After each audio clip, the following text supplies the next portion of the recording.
मयूरी जी चौहान, इंदिरा नगर एक primary school. नमस्कार बच्चों, आज हम कक्षा 7 में हिंदी विषय में इकाई 8 दोहा अष्टक की समझ पाएंगे। यहाँ पर कबीर जी, तुलसीदास जी और रहीम जी के दोहे दिए गए हैं। दोहे हिंदी भाषा साहित्य की अनमोल निधि है। दोहे व्यवहारिक दृष्टांतों के माध्यम से सरल सहज रूप में जीवन, लोक व्यवहार, गुण, स्वभाव, नीति रीति आदि से परिचित कराते हैं। प्रस्तुत इकाई में कबीर, तुलसीदास और रहीम के चुने गए ऐसे ही दोहे संकलित है। हम कबीर जी के बारे में थोड़ी जानकारी प्राप्त कर ले। कबीर ये 15वीं शताब्दी के कवि है। ये बड़े संत थे। इन्होंने हिंदू और मुसलमानों को उनकी गलतियों के लिए फटकारा है और दोनों को हिल मिलकर रहने का उपदेश दिया है। तुलसीदास ये 16वीं शताब्दी के प्रसिद्ध राम भक्त कवि है। इन्होंने रामचरितमानस नामक प्रसिद्ध ग्रंथ लिखा है। रहीम इनका पूरा नाम है अब्दुल रहीम खान खाना। ये बड़े उदार और अनुभवी थे।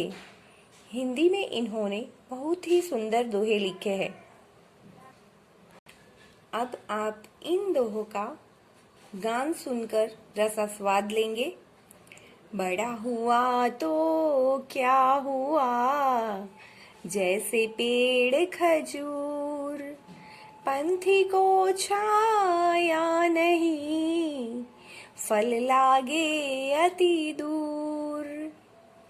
साधु ऐसा चाहिए, जैसा सूप सुभाए, सारे सारे को गही रहे, थोथा दे उड़ाए। माखी गुड़ में गड़ी रहे, पंख रयो लिपटाए, हाथ मले और सिर धुने, लालच बुरी बलाए। यह 3 दोहे कबीर जी के थे। अब हम तुलसीदास के दोहे का गान सुनेंगे। तुलसी इस संसार में भांति भांति के लोग, सबसे हिल मिल चालिए, नदी नाव संजोग। तुलसी हाय गरीब की, कबहू न खाली जाए, मुए ढोर के चाम से, लोह भस्म हो जाए। अब आप रहीम जी के दोहे का गान सुनेंगे। रहीमन धागा प्रेम का, मत तोड़ो चटकाए, टूटे से फिर ना जुड़े, जुड़े गांठ पड़ जाए। तरुवर फल नहीं खाते हैं, सरवर पिए न पानी, कहीं रहीम पर काज हित, संपत्ति संचय सुजानी। रहीमन देखी बड़ेन को, लघु न दीजिए डारी, जहाँ काम आवे सुई, कहा करे तरवारी। बच्चों, आप सबने दोहे का गान सुना। अब हम इसकी समझ प्राप्त करेंगे। पहला है, बड़ा हुआ तो क्या हुआ, जैसे पेड़ खजूर, पंथी को छाया नहीं, फल लागे अति दूर। इसका मतलब है, बड़ा होने से क्या होता है। खजूर का पेड़ बहुत ही बड़ा होता है, परंतु इसके फल कोई खा नहीं सकता है और उसके पेड़ से पंथी को छाया नहीं मिल सकती है। पंथी यानी मुसाफिर। इसके फल बहुत ही ऊंचाई पर होते हैं। इसीलिए कोई सरलता से इसे प्राप्त नहीं कर सकता, खा नहीं सकता। दूसरा है, साधु ऐसा चाहिए जैसा सूप सुभाए, सार सार को गही रहे, थोथा देई उड़ाए। यानी साधु पुरुष सूप जैसे स्वभाव वाला होना चाहिए। सूप अच्छे अनाज को अपने अंदर रख लेता है और कचरे को जैसे बाहर फेंक देता है, उसी तरह साधु पुरुष को तत्व की बातें ग्रहण कर व्यर्थ की बातें छोड़ देनी चाहिए। तीसरा है, माखी गुड़ में गड़ी रहे, पंख रियो लपटाए, हाथ मले और सिर धुने, लालच बुरी बलाए। माखी गुड़ खाने के लिए उस पर चिपक जाती है, उसके पंख चिपक जाने के कारण वो फिर से उड़ नहीं पाती है। फिर चाहे वो कितना भी पछता ले, हाथ मलती रह जाती है, उसे छुटकारा नहीं मिलता। सचमुच लालच बहुत बुरी चीज है। उसके बाद तुलसीदास जी के दोहे, तुलसी इस संसार में भांति भांति के लोग, सबसे हिलमिल चालिए, नदी नाव संजोग। तुलसीदास जी कह रहे हैं कि संसार में भांति भांति के लोग रह रहे हैं। भांति भांति यानी तरह तरह के लोग।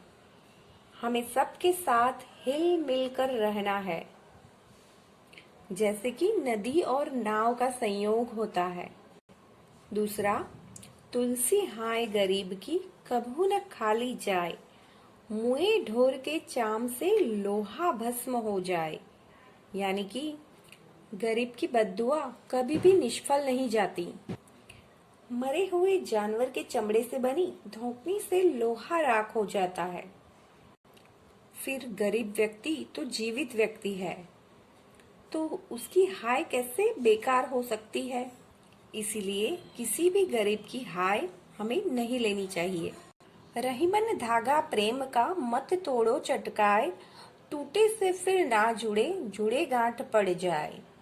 यानी रहीम जी कहते हैं कि प्रेम के धागे को खींचकर मत तोड़ डालो। प्रेम का धागा जो होता है खींचने से टूट जाता है और टूटे से फिर ना जुड़े, टूट जाता है, उसे जोड़ने से फिर गांठ तो रह ही जाती है। इसीलिए हर एक संबंध को प्रेम से निभाना चाहिए, हर एक के साथ मिलजुल कर रहना चाहिए। तरुवर फल नहीं खात है, सरवरी पीहे न पानी, कही रहीम पर काज हित, संपत्ति संच ही सुजानी। रहीम जी कहते हैं कि पेड़ अपने फल खुद नहीं खाते हैं, वो हम सब जानते हैं। सरोवर अपना पानी खुद नहीं पीते हैं। इसी तरह सज्जन व्यक्ति भी दूसरों का भला करने के लिए अपनी संपत्ति का संग्रह करते हैं। संचही यानी संग्रह करना, सुजानी यानी चतुर। उसके बाद वाला, रहीमन देखी बड़ेन को, लघु न दीजिए डारी, जहाँ काम आवे सुई, कहाँ करे तलवारी। यानी कि रहीम जी कहते हैं कि बड़े को देखकर छोटे को तुच्छ नहीं समझना चाहिए। जहाँ सुई की जरूरत होती है वहाँ तलवार कुछ नहीं कर सकती। अगर धागा कपड़ा फट जाता है तो उसे सीने के लिए सुई की आवश्यकता होती है। तलवार वहां पर कुछ काम नहीं कर सकती। तलवार से तो कपड़ा और फट जाता है। इसीलिए बड़े लोगों को देखकर छोटे लोगों की हमें कभी भी उपेक्षा नहीं करनी चाहिए। अच्छा बच्चों, आपको इस इकाई में बहुत ही मजा आया होगा। ऐसे ही किसी नेक्स्ट वीडियो में हम फिर से मिलेंगे। तब तक के लिए बाय बाय।